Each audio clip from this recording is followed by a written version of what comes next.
Welcome back to Mixtape Stories. Today we have my brother, Andy, Hello. who used to go by the nickname PreGame. We're doing PreGame songs.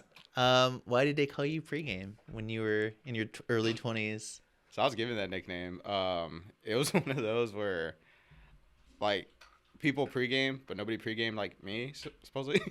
So I used to get like it was when like Juice was around, and like I used to drink a lot of 151, and we used to pour half the Gatorade out, mix the rest with 151, and then drink that going to a party. And then that's how it started. And then also drinking juice. And like like alcohol chains for Loco, like Yeah. Oh yeah, that's true. Yeah, that's before yeah, that. And Sparks. yeah. Do they even sell that I anymore? don't think so. If they did, they probably like branded or like had to rechange the formula. Yeah. So yeah, we're doing pregame songs. I feel like you are the perfect person for that. I think you got 5 songs that are like very diverse, very different, and also like kind of fun. And it's all about tied to these memories. What goes into kind of making a pregame playlist or just choosing pregame songs? Really just I feel like kind of just get you hyped, but also can set the tone for the night, I guess. But don't do that no more. I'm a dad now, but you know what I mean. But it's one of those things in that era. Like before I was going to do anything, I would play certain songs, and of course it was all CD players, so I had all these CDs. So you had to set the CD first. So that's the one thing. Yeah, exactly. So and in between, want to listen to a different song. Okay, switch the CD out. So I carried all my CDs with me. You never really would make like a pregame playlist or like mixtape or No. mix CD or A anything. burn CD? No, that would probably would have been a lot smarter. But I just carried my whole binder of CDs in the back of my car. Yeah. So like when it comes to kind of a new song entering this like era or entering this like playlist, like what does it take a while, or is there songs that you hear like, oh, that's gonna be added to like the repertoire? I think it's repetition, but also too like when I hear it and I'm just like, ooh, I like this. This is making me feel a little bit better. You know what I mean? Like so I think it's kind of like, okay, this is cool. Like honestly, it's not lyrics. It's really just like how the song's going and how I feel on it. Then if there are points of the song that stand out to me. Yeah, like I mean, when it comes to these songs, like you mentioned, it's repetition, but are there any situations where you're like, man, I could see myself drinking to this, or is Oh just yeah. like just how you feel? Yeah. Oh yeah, for sure. I guess that's what I was saying. Like set the mood for like if I'm gonna be, it's gonna be a chill night, or it's gonna be like, oh, we're gonna go take some shots, or we're gonna, not remember the next day. You know what I mean? So I guess that's the one thing. Yeah, for sure. Is yeah. Is it weird to like think about like back, this is like now we're looking at like 15 years ago, 10, 15 years ago, and like you said, you're a dad. You don't party like that anymore, which is probably a good thing. Yeah. When you think about like who you were back then versus who you are now, what do you think about in terms of like is the music still consistent with who you are now, or when you look back, is this like a stamp in time? No, actually, I feel like it's still consistent. It's just that it's changed the feel of it. So like back then, it was like more like, damn, I'm gonna go drink or we're gonna have a time. Where now it's like these songs are still in my playlist, but it's like, hey, I'm going to the gym. I'm gonna go for a ride, or like I'm cooking dinner for my boys. So it's kind of one of those things where I'm making breakfast and they're being rambunctious. So it's like they love the music too. So it's like one of those things. Are there any songs that like the boys are into too from you, or do they kind of have their own? They do have their own, but also will still listen to songs. I got them into like Panic at the Disco and stuff like that. They love that. But I mean, they still have their own type of music that they want to listen to, but are kind of. I just want the house to be like an open way for music, just how we were growing up. So it's like I'm not gonna take away any music from them. So I just like, hey, y'all can listen whatever you want. Just when it comes to like cussing, especially with my oldest, hey, don't say it out loud, man. Just kind of be aware of where you're at if you're gonna sing it. So that's the one thing. Are there any songs now that they're like into that you, and not besides like kids songs, like of course, like we're not talking like Baby Shark, but are there any like pop songs or any popular songs that they listen to and you're just like, oh, I don't want my kid because this is lame or whatever. I try not to do that because I try not to be like, that's how you were growing up, because Yeah. you're always like, oh, that music's lame, Andy. And I was just like, and actually a lot of these I feel like in the playlist were kind of like you hated at first, and then Oh I yeah. played it so much that you liked it. But yeah, so I'm not really like that, but I kind of, one of them, I mean, he loves Falling in Reverse, which I like Falling in Reverse, but like sometimes I'm like, man, he probably shouldn't be listening to this. You know what I mean? Like some of the lyrics, and then like he's yelling it, and like, but I was like, if I could get his little, his emotions out and everything, then it's cool with me. Because he's 10, or he's gonna be 10, and like I feel like he's been a teenager for 5 years already. Yeah, we listen to way worse music. Yeah. I mean, Well, I mean, like Eminem back later. then. Like, Yeah. I mean, like, come on. Yeah. But it's funny you mentioned about how a lot of these songs I thought were lame, and then you kind of got me into them, because that seems that's like a theme for you and me. I'm 2 years older than you, and Doesn't not, look it, but yeah. not just like for music, but I remember like anime, like Dragon Ball Z. You were like, you should check this out. I'm like, that shit's lame. And then I like 2 days later, I'm like there watching it with you, like yelling at the TV. So much shit. And it's so funny because, as you know, yeah, I am your older brother, but I feel like I've kind of gotten a lot of stuff from you the same way we've gotten stuff from each other. We're just so close in age. But yeah, so just kind of jumping in, the first song you picked was Steve Aoki and AfroJack's No Beef. This is a song. This is around the era. This is 2011. Came out originally in 2011, and it was on Aoki's 2012 album Wonderland, which I think is his debut. It was like a bonus track. This is right when EDM is really like getting into the mainstream. This is like Skrillex is getting big, and EDC is becoming even bigger than it was. I thought EDM was stupid, which is a stupid thing for me to say out loud right now. Man, no. And I could not get into this at first, and I don't know why. Because now it's like I want to listen to it whenever I'm driving. Yeah. That's the one thing. This is a big song because I did go to EDC, and I'd always said like I'm gonna go to EDC, and then I remember I actually worked with one of my coworkers, who was just like, dude, if you want to do it, you got to just go do it, man. Because I would always say like I'm gonna do it. I was like, oh, it's so expensive and everything like that. And I was working part-time, I think, at the time, so I was just like, man. Then he had just gone overseas, and like he's like, yeah, dude, you can take off your 401k. And I'm like, of course, I'm like, oh, dude, you can do that? I was like, I don't think I have one. And like, so I was like, you know what, I'll take out a little load from my 401k. And I found out, yeah, I had tons of money in there. So I was like, oh, cool. Like, because I've been working since I was 16 or not 15. So I was like, cool. I didn't know I had rotating 401k. So I took out the money. It's like bought my ticket. I was like, you know what? Hey, we're gonna go. And then I actually saw AfroJack and Steve Aoki perform at EDC, and that's always been like a song that we've always listened to. And I remember me and my buddy Art, he went with me. We would watch that music video like all the way to Vegas, and it was just like a thing. It was fun. But yeah, EDC was awesome, man. I loved it. So you were familiar with the song before you saw them live. Do you remember like the first time you heard it, or around the first time you heard it? I think it was just being on YouTube.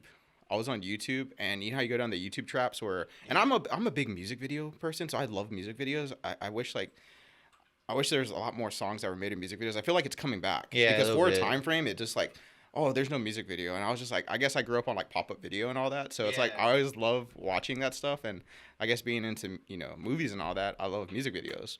So I was on YouTube just watching music videos. And then I think I was maybe watching Skrillex videos and started just clicking. And then I found it. I was like, oh, dude, this music video is awesome. And it's just pretty much them. Like, if you've ever seen it, it's just, where they're just like in a limo. It starts off where they're in a limo all like hungover, and then it starts up and builds, and it's just them going through Vegas. Yeah. And it's so cool. Apparently, like part of the video was like secretly recorded by Steve Aoki in his one casino that didn't allow like cameras. So he's like secretly with his like phone, or maybe with like a small camera. And now it's funny because it's not allowed, but now they use that in like tourist like videos for the casino. Yeah, that makes sense. Yeah. Yeah, because I remember, because back then it was hard to hide cameras. Yeah, So that's the yeah. one thing. Yeah. This is like pre GoPro and Meta glasses and stuff like that. I think GoPros were around, but they were. I mean, yeah, they're pretty massive, compared to what they were, and the batteries were horrible. Whereas 10-gallon hats with a hole in it. Yeah, exactly. This song really like embodies. It's funny because like the video is perfect for it, to the point like I miss music. Those are like my favorite types of music videos when it's like it's not first person necessarily, but you're seeing like throughout the night and it's just like crazy stuff happening, but it doesn't feel like contrived. It feels like this is actually just a genuine night in their lives. Yeah. To the point where I thought this song was in Project X, and it's not. It's not. Yeah. It just feels like it should be. Yeah. It's a vibe. Yeah. It's a vibe. I mean, it's so encapsulates. It came out way before too. Yeah. It was like a couple years. Yeah. It really like encapsulates that era for me because I think about not going that crazy, but just doing stuff and it feels like I'm in my own music video where I'm like walking through and everything's like a one shot where you're walking through a party and you're seeing stuff happen in the background and you're like looking for stuff. You have like you're there for a mission. You're trying to find drinks or you're trying to find somebody. You're trying to like look for meet up with somebody you haven't seen in a while. Stuff like that. Yeah. Yeah. No. Because the other thing too is like it's like your own little reel in your head, and as you recap the moment as much as you can remember the next day, then also people bring in their perspective of it that adds to that reel of the night. Yeah. Which is your own internal music video. Yeah. It's a lot of fun. It's fun to think about, and it's something that I feel like if we were to do it now, it would feel like an imitation. It just felt like more natural back then and more like genuine. The music video has a few like celebrity cameos. I think Flo Rida is in it, Lil Jon, Holly Madison. It's such a earmark in time.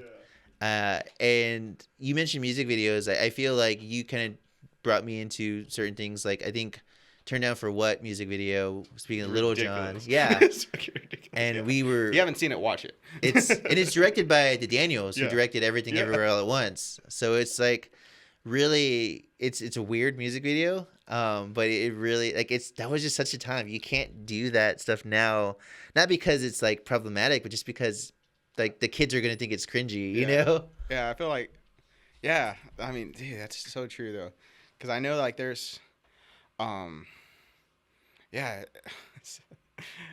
Turned Out for What? Sorry, it just made me think about it.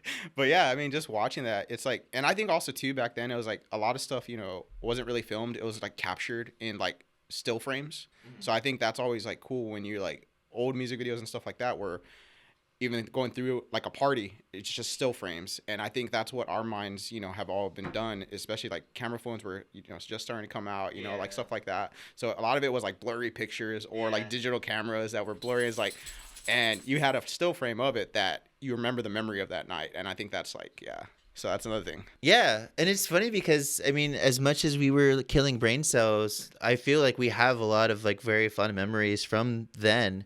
And is there anything particular that you like? So I know you mentioned like EDC, but is there any specifics with this song?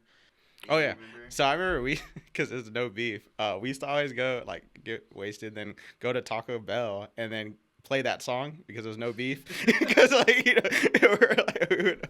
we would just order tacos. It's like because supposedly Taco Bell was like, oh, it's actually not considered a beef. So that's the one thing that we would always play. And like I don't know why, it was just a fun thing. And we'd be driving and cruising with it and just like listen to it on repeat. And that's how you ended up getting into it, because like I would play it on purpose because I was like, I know you hate this song, so I'm gonna keep on playing it. I'm glad you did, because it's definitely like I associate certain things. I associate being in a car with it, and it's just definitely like I was talking to you about this before, the scene in Get Him to the Greek with T.J. Miller is going to go get some drugs for Jonah Hill to give to Russell Brand's character, and they're in his like Honda, and it's Supra. like it's a Supra. Okay, I think I'm pretty sure it's a Supra. But they're like the lights are like neon, and he's like blasting like EDM shit. That's what I think of when I'm like in the car listening to No Beef. And we should go to the local bar, Pirates Tavern. And it was, I wouldn't even call it a dive bar, because it's like maybe like a slight step above a dive bar, but it's not that much more. And you can go to the restroom there, so I don't say dive bar. We knew one of the bartenders, so that was the last stop of the night. We would pregame for like a couple hours and then go for Last Call. We'd go for Last Call. We'd show up right before Last Call and do a bunch of shots and then leave. Yeah. And then every once in a while, the door guy would be like, "It's Last Call. Yeah. What are you guys doing here?" We're like, "No, it's cool." And they're like, We "No, know it's somebody. not." Yeah. We know somebody. Homegirl used to have like them ready for us. You would like text her and be like, Yeah. "Hey, we're coming through," Yeah. and then we would tip her well, obviously. Yeah, of course. But yeah, that's what I associate with this song. I just think getting in your yellow Xterra, your cheerleader car, totally. your Hulk Hogan mobile. Fuck Hulk Hogan, but yeah. Yeah. And just like blasting that song. And it was like, I think it was the extended version at least, or like the standard version was like the amount of the trip from our place to Pirates Tavern. That's probably true. I didn't think about that.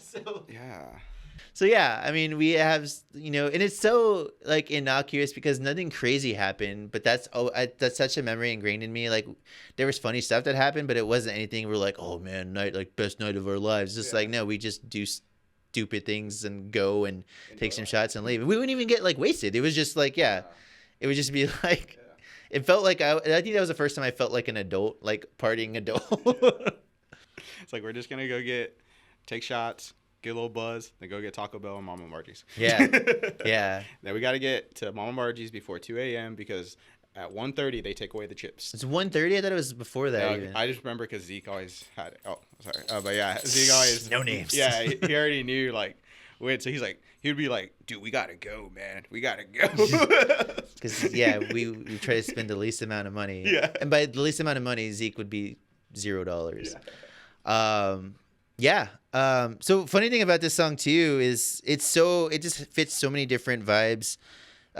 Michael Phelps listened to the song before he won the 4x100 meter, and like there was an article about how like Steve Aoki and AfroJack like are responsible for a gold medal in the Olympics because he was on when that was when he like it was in the 2012 Olympics and he kind of I think they beat England because England was talking shit. I thought it was Australia or England? Maybe it's. Oh, it might have been. I don't know. Yeah. They beat somebody, and like at the end, Michael Phelps was like mean mugging, and they were like, "Well, what was with that?" He's like, "Oh, I was just listening to No Beef before." It's such a hype song because it can be like a mellow song, a hype song. I mean, it just depends on what you want the vibe to be. Yeah. So that's one thing I really like about it. For sure. Yeah. So for something completely different but kind of similar, you chose "Sorry You're Not a Winner" by Enter Shikari. Yeah. It's a song that I always forget. It's the only Enter Shikari song I know. And it's another song that you played, and I'm like, this is fucking dumb. This is like, first of all, this is a point where I was like really over like post-hardcore, like mall post-hardcore, like Hot Topic and shit. Yeah. And so to me, I hear this guitar riff, and I'm just like, this sounds like fucking Hot Topic shit. And then you got these synths, and I'm like, EDM is fucking dumb. Yeah. And then the more you played it, the more like. Within like 5 times of hearing it, I was clapping along to the intro. Like that's another thing. That clap intro is like my favorite thing. The only thing I don't like about this song is that they basically repeat the verse. I'm just like, they should just cut it off after the first verse because that's all you need. And then I'm gonna hit repeat anyway because that intro is so fire. Yeah. So that's one thing. Yeah, I mean, it's another song just like we would listen to, I mean, it was such a good hype song. I mean, I still listen to the song when I go ride. I mean, that's one thing when I work out. Great song to listen to. But yeah, just the synths and everything get you all in the mood. And it can even be just like you're hanging out, and because it has its little slow parts where it's just like great. Then it gets into the the high beats, and it's nice, man. I love it. Yeah, it's just such a cool. I mean, it fits so many different things. Like, it makes me want to like run through a wall. But at the same time, it also makes me want to like get ready for the next thing. Through the wall. Yeah. It's like maybe this wasn't a good idea. So this song came out in 2007 off the album Take to the Skies. It was originally released in the 2004 EP. They had like kind of accumulated a bunch of EPs with a bunch of songs. Yeah, and exactly. They made that album. It was also featured in EA Sports NHL 08 video game. Those games, I don't know. I haven't played. Oh, dude, 08 Madden with Ray Lewis on the cover. It's probably the best soundtrack ever. Yeah? Yeah. Who's on there? Do you remember? I think Refuse is on there. Oh, really? Dude, yeah, I remember because I remember doing the mini camps and like playing that and like that. But yeah, I mean that was the music we grew up listening to. So, Yeah. that's one thing. The video But, game soundtracks in general back then. I mean, I'm sure. I think they're probably they're kind of coming back now. Yeah. The new Tony Hawk game, or the remakes of the Tony Hawk games, have added a bunch of new stuff. That's gonna be an episode one of these days. Yeah, man. Get me on that one. But yeah, I think that I discovered a lot of music through video games. And would you remember where you found this song? Was it another YouTube rabbit hole? I wonder if it was. I don't remember honestly, but it could also been like because they were Warped Tour, right? Was it? Yeah, they were on the Warped Tour, so it might have been like one of those AP, mix CDs you got, like from the Warped Tour. You know, they would have press magazine. Yeah. You know how like they would hand them out at Warped Tour. I wonder if it was from that or it might have been YouTube. Because probably was YouTube, to be honest with you, just because I remember the music video because it's like a house party, and I remember back then it was like super grainy. Yeah. And I remember, and I think I just recently saw it like clear, and I was like, holy shit, like, is that what it was supposed to look like? Because I remember 480p. Yeah, it was just like shitty quality, and I was just like, dude, yeah, I remember. It was heavy. It was in heavy rotation on MTV2. I don't know how true this is, but there was a show that was like TRL, but with like, it was basically a pre-Twitch where you could like, it was like, you can be able to like chat with the host of the show, and you'd see the chat off to the side. Yeah. It's so crazy. That was like 2007 or so. Much music? No, it was on MTV2. Okay. I forgot what it was called. It was like Text Request Live. It was like kind of a play on Total Request Live. Mm-hmm. But this person, I saw like it was like a song entry from this person talking about it on like Substack or something, and they said that this used to play all the time, but they would never show like the name of the song or the band. So they like messaged like, hey, why don't you ever like show the name of the band or song? And they're like, oh, it's because we don't know the name of the, like, this was just submitted to, I guess. I don't know how true this is, but the guy said, like, I sent them, like, this is Enter Shikari. I said, sorry, you're not a winner. And then, like, ever since after that's when they started adding it in there. But I love that used to be a thing. I mean, MTV2 late at night used to play just, like, straight up music videos. Oh, yeah. They used to play, like, the band videos, like, Smack My Bitch Up, and yeah. Then you'd go, like, try to go online, find the unedited version. Yeah, well, they would show the unedited version after midnight. Oh, you're right. Yeah, I forgot about that. Yeah. Speaking of, like, the music video, like, the No Beef music video, is Smack My Bitch was kind of similar, but in first person. Yeah. But yeah, it's, I forgot how old this was. I thought this came out, like, 2011, 2012, but it's 2007 is when it was, like, officially released. Do you remember like hearing it when it came out, or like was this something that you kind of discovered later? Man, I really don't. I think I discovered it later, just because I mean I was still in high school, which I mean internet was around, but it was kind of hard to find stuff. A lot of we need a faster modem. Yeah. This is a little bit after that. Yeah. But I also too I think like ripping music was big, so like it was kind of like luck of the draw and a lot of viruses on computers. Yeah. So I think that's another reason why I did it. Like I'm pretty sure I messed up our first computer. Yeah, dude, it was you. And it wasn't even anything like sinister. Yeah. It was like I was trying to download like No Use for a Name covers of like System of a Down. Yeah, something like that. Yeah, but yeah, man. So I don't know. Man, I'm trying to remember, but I really just can't. But I remember I used to listen to that all the time, and that was a big one. I remember, one of our best friends. I mean, he would always be with us, and he might have actually been the one who's like, "Nah, play this," because I had their CD. So it was kind of like, and it's funny because like he was always with me, so I was like, he knew like, okay, he's co-pilot. You're in charge of CDs. Like, pretty much that's how it is. And we would rotate CDs out. Yeah, and I didn't have Bluetooth. You had to use the binder. Yeah, and I hated the FM transmitter because it was like it was so horrible. So I was like, I'm just going to carry my CDs. So we would rotate CDs, and I got to give a big credit to him because he would set that vibe too. Then I'll be like, oh, let's replay. Yeah. Is this Henry? Yeah. Yeah, shout out. We can give shout outs to like when it's not a bad story. Okay, cool.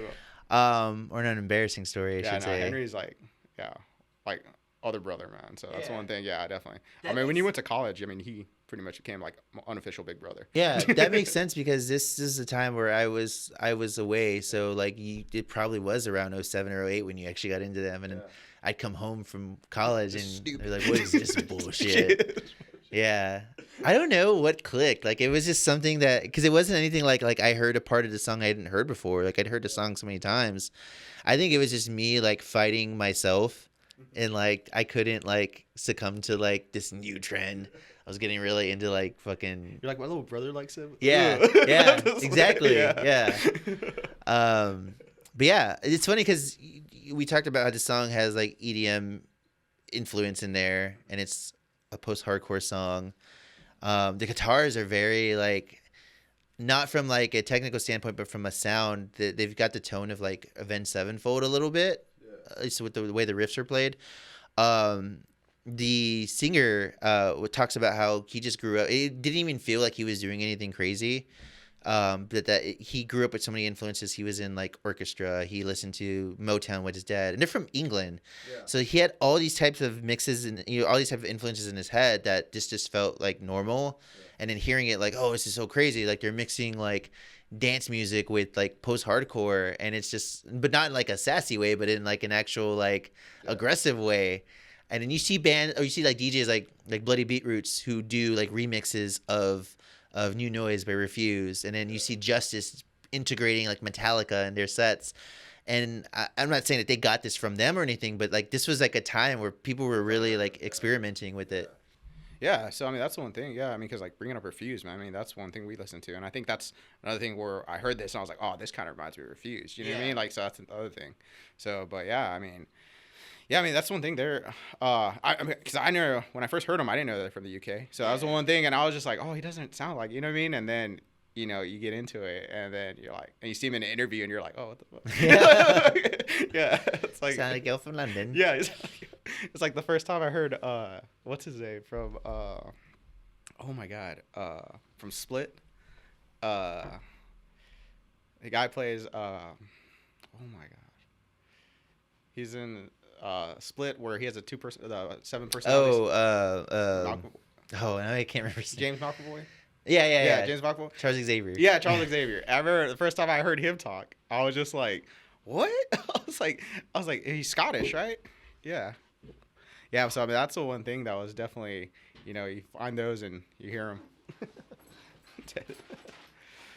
But yeah, no. But yeah, that's one thing. I mean, I listened to them and they're awesome. I loved them. Definitely a big pivotal part, you know, in the music that I grew up listening to, I guess, you know, kind of shaped the way, you know, the music I kind of listen to now, I guess you can say, because I still listen to that type of music, but I'm open to pretty much any type of music, really. Yeah. And you talked about the music video. I forgot to mention that was a real house party. It wasn't like staged. That was literally at their parents' house when their parents were out of town. That makes so much more sense. And yeah, and they and did the total vibe of pregame. Oh yeah, but like everything about it, like the drummer standing. Yeah. He's got that like Cheerio shirt. I remember like. Tigers on? Yeah. I had some before then. Okay. It wasn't like I was You're influenced too by cool, them. Sorry. The Onitsuka. Yeah. The Tigers the Tigres were dope. Our Tigers, my bad. Yeah. Those I still have a pair. I bought some on eBay actually. Yeah. I tried to skate in them and they're all torn up now. My dumbass. But yeah, their parents would have never known about it except the guitarist like flipping his guitar, put a hole in the ceiling. When it comes to kind of in the same vein, you know, the post-hardcore scene, we got into your next song kind of earlier than this. Every Time I Die, Ebolarama. Do you remember getting into Every Time I Die? Did I get you into Every Time I Die? So,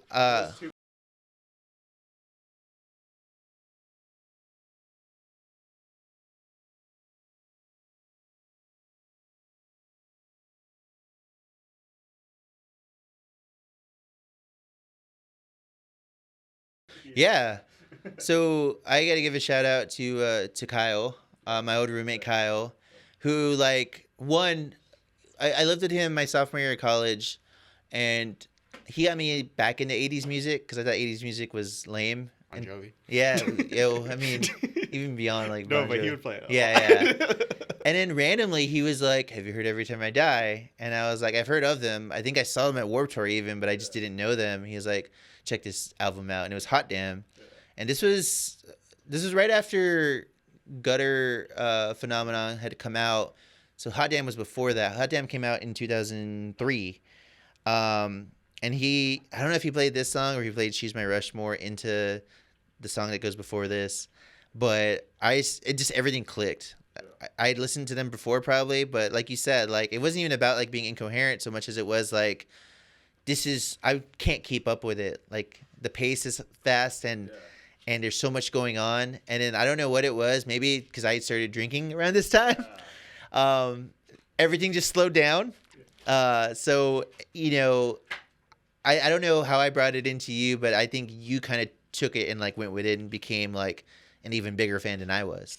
Yeah, so I know, like, I feel like you brought it from college when you would come to visit, and then you're like, it could have been like we were listening to like Enter Shikari, and you're like, you want to listen to real music? And it was like, so that's the one thing that I felt could have possibly happened, probably did happen. And I remember, and that music video was awesome, by the way. Yeah. It's a roller alley. Yeah. And it was just like, it made me want to go roller skate like so bad. And I was just like, why are we roller skating right now? But that was another one. And I remember, man, that song, I mean, just the band in general. I remember one of my birthdays, I saw them perform at the White Rabbit. I guess what's Rumble now, right? Paper Tiger. Or Paper Tiger. Oh, yeah. So I remember I saw them perform at the White Rabbit, and they actually were shooting a music video there. Well, part of that music video, part of that show is in their music video in, oh my God, what song is it? I forgot what song it is. It was off Wanderlust, right? Yeah, I think so. Revolution. Oh my God, it's gonna bother me. I'll figure it out a little bit. But anyway, so I remember I went to that show and it was my birthday. It was like, I think it was like right around my birthday. I was like, I'm going there for my birthday. And I remember after the show, like, I saw Andy Williams, the guitarist, and I was like so happy. Like I was like, dude, I'm gonna go up to him, and I was just like, hey man, I was like, hey Andy, I'm Andy, you're Andy. That's a cool name. And it's my birthday today, man. And I just want to say thanks for coming to San Antonio, man. I love y'all. And he's like, what? It's your birthday, dude? He's like, hold up, dude. And then he like got a poster and said, signed it, said, happy birthday to you, take a shit. And then he's like, wait, hold up, man. And went over and got like Keith Buckley and everybody to sign it and say happy birthday to me. And like, I was like, dude, it was like, I still have that poster in my room. Yeah, I know that was the one thing. That poster's still framed in my room, and I love that poster.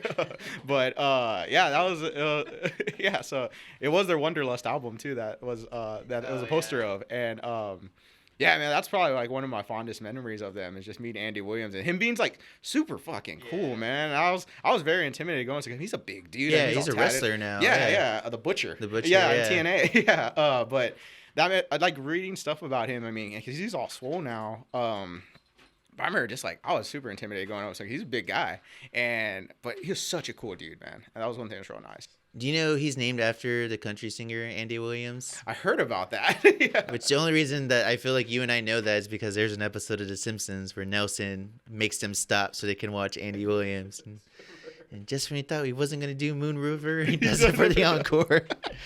I feel like there's a lot of, I feel like they're one of the bands you and I have seen the most, even separately. Yeah. A friend of ours got punched in the stomach in the pit and threw up in the pit. And the story I heard from him is he went out. I think it was Andy Williams also was out. It might have been the same show that it was different. Yeah, it was different because that one was in Austin. Okay. Yeah, this one was at. He went up to him and was like, hey, man, I just puked on your set. And Andy Williams was like, that was you. And I want to say he wrote like "Party Till You Puke" on his autograph. Yeah. It was funny because I remember at the White Rabbit show, they had like a stage diving contest too. And I was like right up front. And like, man, I just remember like that show was so intense and being up front. And like, I remember I caught one dude and I was like letting him down. And then I saw another guy coming, but I had the other guy. And I remember his foot. I just like saw it and I was like, I couldn't do anything because I just remember getting boom in the head. And I remember like, but it was like so intense that I just like not, kept on going. You know what I mean? Because like, I can't fall there. He gets trampled. Just CTE from mosh pits. Yeah. Right. No hearing. Like, yeah, man. So, but yeah, that was awesome, man. I remember seeing. Oh man, that was such a good show, man. What about this song makes it like a pregame song? The lyrics, I guess too, is like when in Rome, Do as the Romans. Do as the Romans do. When in hell we take shots at the bar. You know what I mean? So it's like one of those things like that was a big one we would always listen to it. There's one, another story. I remember I was picking up one of our friends and we were like, we're going to go into a bar or something like that, or a party. I can't remember. And it was like before we even started drinking. I'm listening to that. And I think we had to go pick up cigarettes. So I was like, we're going to HEB. Let's pick up cigarettes, right? I was like, cool, right? So then I'm like, let's play this. So you get us hyped. You know what I mean? Like, Ebolarama, right? And we're like, listen to it. And I'm like, I mean, it's HEB. It's late at night. There's nobody there. But speeding in the parking lot, not paying attention. And I'm like singing the song, and he's like, "Hold up!" And I was like, "What?" And I didn't realize the shopping cart thing for the, where the carts go. That holds the carts. Yeah, that holds the carts. I hit it, and like it went flying, and I was like, "Oh my god!" And we like looked at each other. He's like, "Go!" And we took off, and oh man, I felt so bad afterwards. And he's like, "Dude, what happened?" I was like, "We weren't even drinking yet." So I was like, "Dude, we were just hyped up. We're just like," and I mean, that car was like ridiculous, but nothing happened to the car. That was the Xterra also. Yeah, that was the Xterra also. Yeah. Yellow Xterra. Yellow. How did nobody see y'all? Dude, yeah. Oh my god, stories of that. Actually, there's a story. Okay, I'll tell you after. But yeah, with the it's a Shikari song. I remember that because we got pulled over, and that was a song we were listening to. Oh yeah. So that was yeah. But yeah. So I remember we hit it, and like, oh god, dude, we took off, and then I remember one of our neighbor. My neighbor was a younger kid, and he actually worked at that HEB, and he used to collect the carts. And I remember I was like talking to him a couple days later. I was like, "Oh, dude, I heard somebody hit the thing at the HEB." He's like, "Yeah, dude, some asshole ran into it and took off." And I was like, "Dude, that was me." And he's like, "It was you." He's like, "You fucking asshole! I didn't pick up all those carts." I was like, "My bad, dude." But yeah. So like when I think of Every Time I Die and like I think of pregame, like this definitely fits within that. It's surprised you didn't pick the New Black because it literally starts off with the opening of a can. Why this song over like why this specific Every Time I Die song? I think it was just because it's so like high tempo that it just like it made me like excited to go out. You know what I mean? And that's the one thing. The way it starts is just like straight to the point. You know what I mean? Where I don't know. It just felt good. That's the one thing. I think that was the one thing. Because I remember New Black. I mean, a lot of people love that song, but I don't know what it is. I like Ebolarama more. So yeah, that's the one thing. I think Ebolarama is a better song. I think it's a better song, and I think that's what it was. That was the main more song. Of like a dragging, and not like in a bad way, but like it's more of like it's kind of more it's slower in the sense that like it's a slower vibe, and it's more of like kind of a downer, like not in a sad way, but like in a like, oh, I'm like on my way down, like we're just chilling, we're not about to go out, we're like winding down. I like Ebolarama's. I feel like more chaos, more like but controlled chaos, I guess you can say in a sense. But yeah. So I mean that album, we always you and I talk about Keith Buckley, the singer of Every Time I Die's lyrics. He was like an English teacher. I think he might have just graduated college around this time, so he had a lot of like different types of literature references. We mentioned When in Rome We Do as the Romans, When in Hell We Do Shots at the Bar. We always pinpointed to that lyric. And that song is actually really sad. Yes. But like it's sad in like a sarcastic way. Like it's talking about like exactly what we were doing about like getting ready to go out and drink. And it's about that, but in a very like sadistic way, in a very like not like we're losers, but in a way that almost felt like you like this is our life and we're like it's not necessarily something to like brag about. Yeah, it's like there's no tomorrow, kind of like it's like this is just we're gonna coast it. Yeah, you and I were talking about lyrics last night, and I actually like read the lyrics. For one thing, like the lyrics are presented in like a paragraph. They're not even separate. I don't think it even rhymes. But I mean, with some of these songs, I can never tell unless it's really obvious. Yeah. But there's a line that says, "When the urgency strikes you, you'd better not lose your nerve. It's the rush that the cockroaches get at the end of the world." That line's hard. Such a bar. Yeah. But it's also like, goddamn. Yeah. Like, It's all right. It's all right. Yeah. It's like, yeah. it's like being on top of the world because, like, I mean, obviously, like, cockroaches are going to survive nuclear fallout, but at the same time, you're still a fucking cockroach. It's like, know? whoa, wait a minute. It's like it's funny though, because like I remember like going through, these songs, like, I feel like around that time was like possibly one of the freest times I felt, before I became a dad, which I'm not saying I love being a dad, but I'm just saying like I was like very content with myself. Like I knew I was like, this is me. I think that's who I felt like I was, even though I was like drinking a lot. It's like I was just enjoying the moment. I think, and that's the one thing I wasn't taking, and I think that's why I'm bad at taking photos now, is because like I was just living in the moment, not capturing the moment. Yeah, I mean, the thing is that we have these memories, and it's kind of a memory we don't have like specific screenshots of those memories, but at the same time, they're still there. And then, I mean, we can obviously like add embellishments here and there, or like forget certain parts that were interesting, but it's still like lived through, as opposed to like trying to get the perfect shot.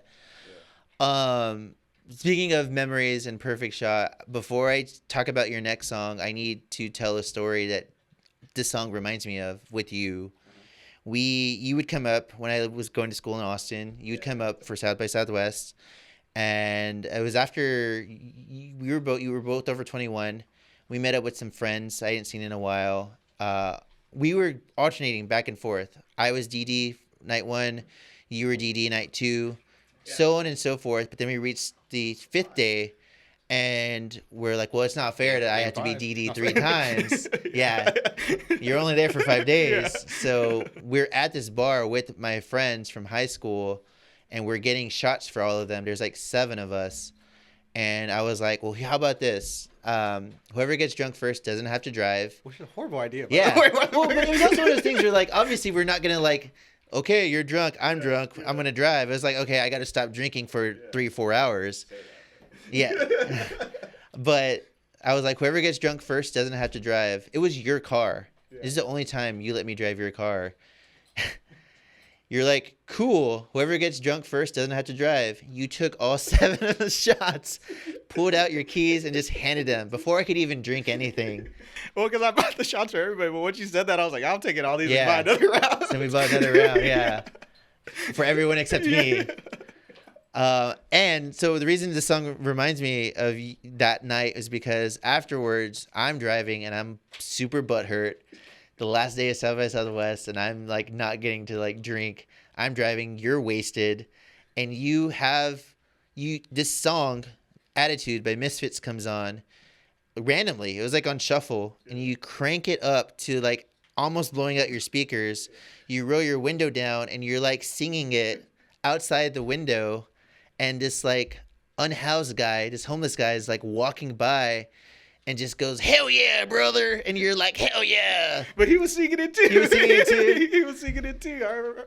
So that's all I think of when I hear this song. And I love this song. I love this song before that. But like, this is something that I always associate with you. Yeah, absolutely. Yeah. What makes this a pregame song? Because it feels like it's a I'm fucked up song. Yeah, it's kind of like attitude. Yeah. I mean, I guess that's the one thing, is like you gotta have a little attitude, man. I mean, that's the one thing. It's just,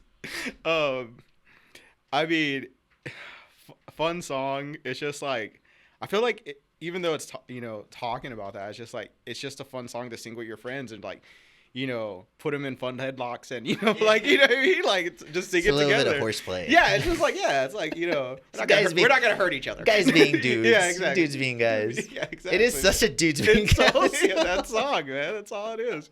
It's just like little cup check in there, but yeah, that's all it is. This is like the most boys are back in town song that isn't boys are back in town.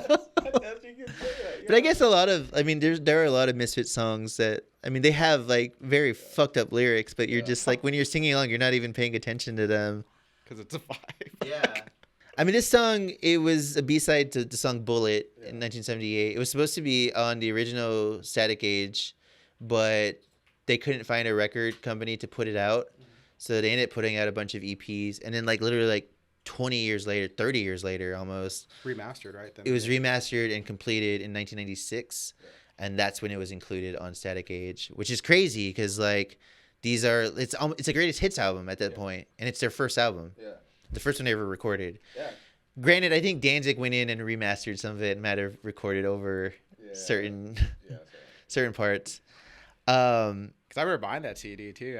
I mean, at the time, I think I worked at Best Buy, so I remember I used to always like get CDs. I get paid and be like, "Oh, dude, I'm buying CDs today." I think that was another reason why like I kept my binder with me, because I mean, you had a big influence with music on me, so you'd be like, "Hey, dude, you got to listen to this," and then I mean, but also too, big shout out. I mean, our uncle, Uncle Ray, who got you into everything, and then you passed it down to me. His because he was so much younger than my dad. He's the youngest than our dad, and he lived with our grandma. He was like a late teenager when we were like being watched by our grandma, and he had CDs like going all the way across his wall, and he'd let us go in and just listen to them. It was like having a library of music, and that was the first time I heard. But the first Misfits was like he had. And he's not embarrassed to say this, even though he should be. He had the Michael Graves era Misfits and the Famous Monsters, and that was probably the first Misfits album I heard. I think Dig Up Her Bones is on that. So like, this is not what I was expecting. This is kind of like, this reminds me of like 60s girl groups, but like with a punk edge, which is exactly what Danzig was into, which is funny because they kept that even after Danzig wasn't in the band. But yeah, I think that's how I first got into them, and it wasn't until I think we had certain friends who loved them that we really got into this aspect of them. Yeah, because I mean, I feel like he did that. I mean, it was like more like even Danzig than punk rock and then ska. I mean, you were in band, and then I joined band, and then it was like, oh, this is like both worlds. Yeah. It was like what? This is music. Yeah. I think that I mean, the Misfits has been such an important part, I think, of our lives. Even though we got into them probably not until like high school, like really got into them. Yeah, that's true. Yeah. And it always, I feel like, lit the flame. Yeah. Oh, for sure. I mean, the flame was already lit. It definitely like put some gasoline on it. And because I mean, I think about like I listened to like Black Flag and like listened to Circle Jerks, and it just wasn't for me. Back then, I liked them a lot more now, certain songs at least, and just like having this like kind of pop sensibility to it. Like I love the Ramones, and this is kind of like one step sci-fi Ramones is how someone once referenced the Misfits. And yeah, I think that they really embody that. Danzig was really into these girl groups. Like he loved like the Ronettes, and like knowing that you hear it and just like, damn, like he sounds like he's almost like he was listening to Elvis too. So tone wise, he sounds like Elvis, but when it comes to like the melodies, it's very like, 60s, like Be My Little Baby type of song and sounds. And which is another reason why I feel like the best covers of Misfits and Danzig songs are done by women. That makes sense. Yeah. Like they really capture his voice and like what he's saying. And I think it goes back to his love for the 60s girl groups. Yeah. Yeah, definitely, man.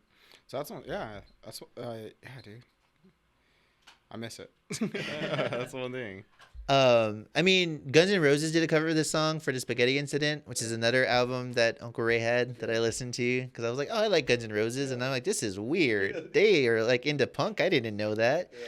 And Duff McKagan, who is like the punk influence in GNR. I mean, Slash and Axl probably listen every once in a while, but like Duff is a punk. He's always been a punk, and he's also been the best member of Guns N' Roses as far as I'm concerned. He does the vocals, and I want to think he probably like brought that into like, oh, we got to cover Attitude. You're right. Yeah. Why this song specifically? We talked how Misfits are such an influence. Kind of going at the same line of questioning with Every Time I Die. There are a bunch of songs that kind of are good for pregame.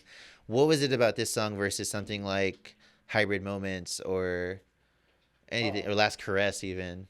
Yeah, I mean that's the one thing because Hybrid Moments is great too, but like I guess what we were talking about earlier is it's like it's the boys song. You know what I mean? Like it's like, hey man, we're gonna go have fun. We're gonna listen to the song and it's gonna, we're just gonna enjoy the moment. That's the one thing, and gotta have a little attitude while enjoying it. Yeah. It's funny because I think a lot of it, just in like talking this out right now with you, the build up with the drums, like you're just like that's you pre-gaming. That's like that like 10 seconds or not even 10 seconds. Yeah. It leading up to like this is like us raising our glasses and drinking. Where Hybrid Moments is a little bit more steady. Like the drums are a little bit more steady, so it's more of like you have to already be in the moment. Attitude gets you in the moment. Yeah. So for sure, yeah, I would say like you started off definitely, but then end it with hybrid moment, end the night with hybrid moments. Yeah. I guess that's the best way to put it. It's Yeah. like where it's like, hey, I'm driving home, relaxing, trying to bring the momentum down, and then this is a hybrid moment. You know, you're like, yeah. So yeah, definitely. Yeah, now I really want to do a guys being dudes playlist. That would be good, man. Gotta have as if- Rushmore. Yeah, as if there's not enough like Oh, yeah. dudes on podcasts talking about guys being dudes. But also you gotta have fun with it too. That's one thing, because Yeah. there's so many songs that guys being dudes, but are also too like, hey, no matter what, we're still gonna sing the song together. Well, yeah, but like that's the thing too. Like I think guys being dudes is such a different element than like dude songs. Like there are dudes. There's a lot of like Red Pill songs that are not great and not something that I want to like sing along with my friends. I think like Friends in Low Places is a good guys being dude song. Like it's literally a guys being dude song. So yeah, I think there is an element of especially like certain punk songs and certain like emo songs from the 2000s that are just very much like when you look at what the song is about, it's not even like in a like horror way. That's the thing about the Misfits, that they can kind of get away with a lot of stuff, is because they're talking about it from a lens of like horror movies, and it's not like literal. It's not about like what they're talking about. It's like it's about like I hear fake blood, I hear like guts, I don't hear like people getting assaulted. Yeah, exactly. And that could just be me, and I don't blame anybody who does feel differently about that. But I think that's what kind of separates the guys being dudes from like just fucking butt rock, you know? That's true. Yeah, definitely. There's no way to transition into this next song, but I love it so much. Old Dirty Bastard, Shimmy Shimmy Ya. This is your final song. Yeah.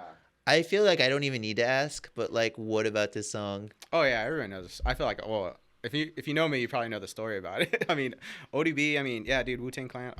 Dude, I love, you know. So I mean, this song, I remember like, I mean, you got me into ODB. That's for sure. I know that for sure. I bought the album. Still was working at Best Buy. Yeah, I mean, you got the shirt.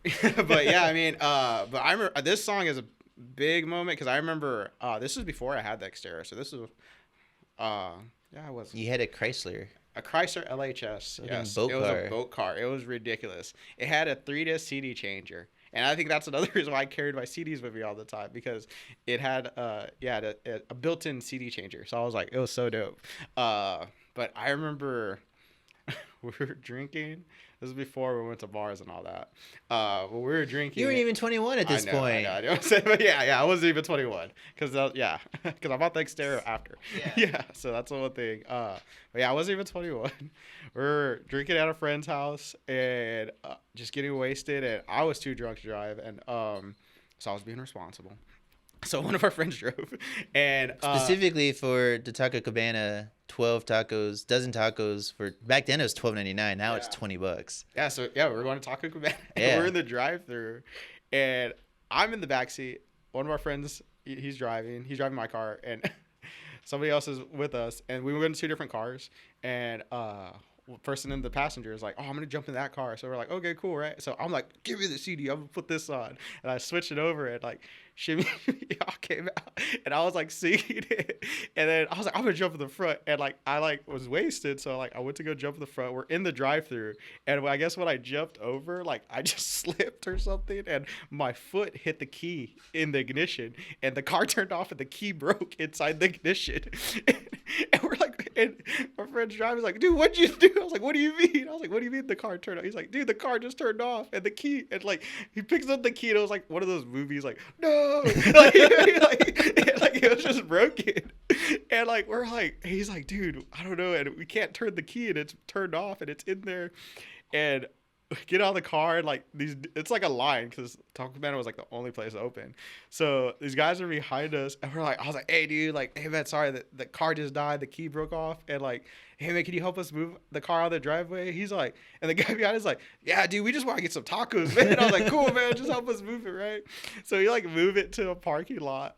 Park like a little parking spot, and we're trying. I'm like, dude, I don't even know what to do. Like I'm like, and I think cell phones were around, but it was kind of like he's got to figure it out. And of course, I'm not gonna call my parents because I'm like, yeah, I'm not supposed to be there. But yeah, so I was like, and I think you were at the house waiting for us Waiting for the for taco. tacos. Yeah, and yeah, that's what it was. You were waiting for tacos, and I remember we're trying to figure it out, and I'm like, dude, I don't even know what to do. So I don't know why, but I think I have the hood open. And I'm thinking I can do something, which I'm like, I can't even do that. Then a cop pulls up, and I'm like, fuck, dude, like. I'm just like, oh yeah, So I sober up quickly. You're underage. Like, yeah, I'm underage. Yeah, and he's like, hey guys, y'all all right? I was like, yeah, just uh, I messed up and I hit the key by accident. You know what I mean? Broke off in the ignition, and he's just like, oh dude, like, and he's like real cool. Then my friend's in the driver's seat and just like jams the key in the ignition and just turns it, and it turns on. And he's like, oh, it got started. And the cops all like, oh, dude, he's like, well, where y'all at? I was like, well, we're down here, and we gave him the address. And he's all like, hey, I'm going to put my lights on. Just follow me, and I'll get y'all home. Because if y'all turn that car off, it's dead. He's like, so let's just try to get y'all home. He's like, just follow me. I'm going to put my lights on. If it's red, just go through it. Follow me. So I was like, okay. So I jump in the passenger, and he's like, dude, he said just follow him. So he follows us. We follow him. We get to the house, pull it, and the car dies. And he like rolls his window down, comes back, and he's all like, hey man, y'all have a good night, man, y'all be safe, okay? We're like, oh man, I appreciate your time, thank you so much, man. And like, just go inside. And I was like, dude, that just happened. And then we go inside, and you're like, where are the tacos at? I was like, we didn't even get the tacos. Where the fuck did we get tacos? Where y'all gone forever? Fucking tacos. It's funny because I don't even think you guys were gone that long. It probably just felt like forever because in that moment you were probably freaking out. Yeah. I think you guys were probably gone for like 15 minutes. Yeah. So I expect, the line's going to be long. Yeah. Oh, man. Yeah, I always associate this song with that moment too. I first heard this song on Knocked Up, the beginning of Knocked Up, which is a good like pregame montage. It's not even a pregame. They're getting wasted listening to the song. And like I was familiar with Wu-Tang, and I was familiar with ODB as a person and as a celebrity. And yeah, that was really the first time I like really heard this song, and yeah, it kind of blew me away like instantly. Yeah. I think that's probably a lot of the reason why we would like listen to the song when we were drinking because of Knocked Up. Yeah, I think it's exactly. I remember because they were doing the. Like they're on the balance beam across the pool with the boxing gloves. Yeah. Shimmy, and I remember that because I was like, but I remember, dude, after that, I used to play this song all the time, and I loved it, man. And oh man, it's such a good song. And like, I mean, yeah, Wu-Tang in general, man, shit. Yeah, I love it. Yeah, I just love everything about like ODB as a celebrity. Mm-hmm. I mean, for the longest time, I think that I knew him. I knew him because I think my introduction to ODB as a person is when they were on Wu-Tang was on. I don't even think it was all Wu-Tang. It was him and someone else were on TRL, early TRL, and someone called in to ask questions, and this person asked like, "Oh, like, you guys are come from the community. What kind of things do you do to like help out the community?" And like straight face, ODB's like, nothing. Yeah. And everyone just starts cracking up, and I was just like, oh, like this dude's interesting. Yeah. And it wasn't even like he was trying to be funny either. He was just being himself. There's an interview I was reading where they asked him about like why, like, what he thinks of himself as a rapper or as like in hip hop culture, and his response is, "Old Dirty is a gift to the planet. Understand, and rap is rap, and rap has been here for many years. So the reason I say Old Dirty is a present to the planet is because I'm the dude who brought rap into a different form." And it really, like, that really, I think, encapsulates who he is. Like, his style is so, it's like his sentences bend into each other. Yeah. Like, he's like a fucking alien, like, in the best way. Like, he just really morphs there are times where he's rapping and it may not even sound coherent, but it still sounds like a bar. Like, it just sounds like something it's not even, I don't even think it's necessarily intentional. It's like just cursive lyrics. Yeah, exactly. There we go. Yeah. It's like, it flows. Yeah, that's the best way to put it. It is cursive, and it's something that, I mean, this song itself is like the verse repeated twice. It's not anything, the second verse isn't anything different, but the way RZA obviously, RZA produced the track, and it's just got this. You hear, I mean, it's hard to disassociate like Wu-Tang with Kung Fu, and I don't know if it's because they would use these like Kung Fu sound bites, but also like the music in Kung Fu movies.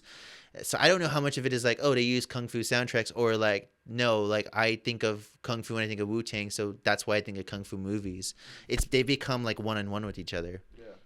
Yeah, no, I mean, yeah, I think that's the one thing. Is just like, you know, yeah, I mean, we grew up listening to so many different things, and I think also too is just like, I mean, a big part of it too is like, you know, our dad, you know, growing up and, you know, just bringing so many different lights of music to us. And like, I mean, yeah, ODB was just great, man. Yeah, you said it perfect. It's just, you felt it. I felt more connection to it. So that's the one thing, I guess, just in the lyrics and listening to it and just having fun and just enjoying being yourself. Yeah. You know what I mean? That's the one thing. For sure. My favorite ODB story is when he like thought he was in New York. Oh no, he thought he was in California, and he was actually in New York. And he went into the studio when Praz is recording Ghetto Superstar, and he like gets there thinking he's somewhere else, and he hears a track, and he's like, "You should put me on this track." And like Praz was so annoyed with him. It's like, "No, get the fuck out of here!" Like, and then finally he convinces him, and he goes on, and like that song is not that song without the dirty. Yeah. Yeah, man. Dude, yeah, man. Yeah. I don't know.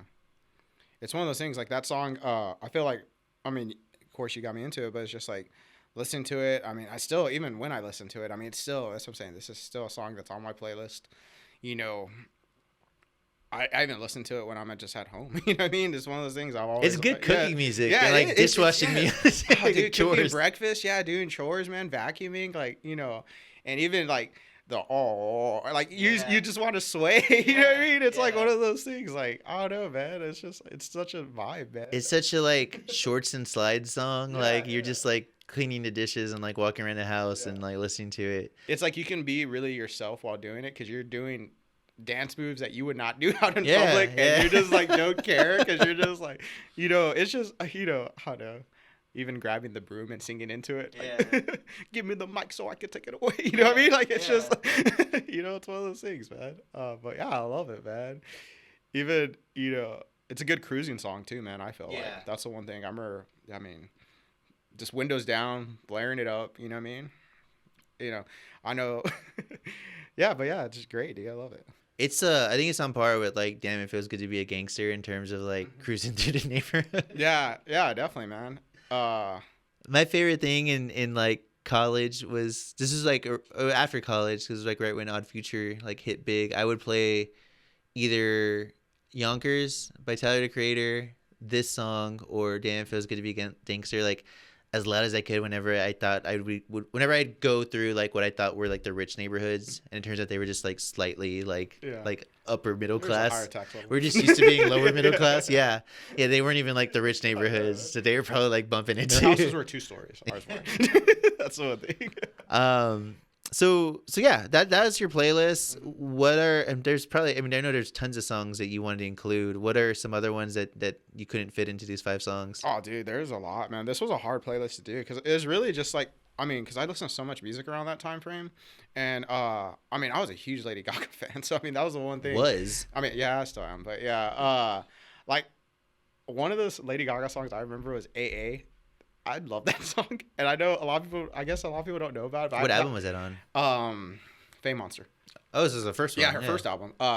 It was. I remember the music video is like total like it's like she's in an Italian neighborhood, and you know it's like a gelato shop and all that. It's like you know, it's such a like. It's funny though, because I remember one of our friends. He's like, "Oh, dude, Lady Gaga's lame, dude. All this stuff," and I was just like, dude, watch this music video. And like, and of course, didn't listen to the song. I was like, just watch the music video. And like, and then next thing you know, he's like, dude, I fucking love this song. It's like, nothing else I could say. Hey, hey. You know, we used to listen to it. He's like, I remember when we driving, he's like, hey, dude, put that Lady Gaga on. Like, you know, I was like, yeah, dude. I was like, this song's so good, man. I love it, dude. But it was one of those things. And yeah, I mean, just like, I used to defend her. I love Lady Gaga. That was one thing. But yeah, man, Lady Gaga's a great one. 303, man. We listened to 303. it was one of those where it was just fun to listen to. That it kind of just like we listened to them a lot, and you know, oh man, Choke Chain. You know, that was I know you hated it. When when I first heard it, you first heard it, this you is fucking hated dumb. this is stupid music. And I was That's like, what made it great. Is how fucking it's dumb so it is. It's I think that's the one thing too. Is like I loved it because like I love horrible action movies because they're so lame. Like Commando's so ridiculous, but it's so awesome. You know what I mean? Yeah, so that's one thing. But yeah, all those music, man, I love it. I feel like yeah, just listen to music that vibes with you. You know, enjoy it. Don't think too much into it. I guess that's the one thing. I guess that can make you hate music. But yeah, that's one thing I try to tell my boys is just like, hey man, if you like it, listen to it. But you know, enjoy it. What so like now you're as a dad, as a mid-30s person, if I mean you don't really pregame much anymore. Like now, if you were to pregame, would these still be on it, or is this dangerous? Is this a slippery slope? I don't know. I feel like yes they would, but then I feel like I would add songs that my boys listen to, like my youngest loves Chicken Banana. If you haven't heard it, listen to it. It's such a good song. It's just a guy saying chicken banana on repeat, or it's raining tacos. Like, it's so good. It's a vibe song. You gotta listen to it, or you know what I mean. So that's the one thing. Those would be definitely added into the drinking because they're such good songs. But yeah. And you're not drinking like Four Loko and. Oh yeah, no way near that. No, I'm definitely. I like. It's funny because like you know, I feel like the whole pregame era was just like. That was definitely a part of my life, you know. I can look back and be like, God, dude, what was I thinking and everything like that.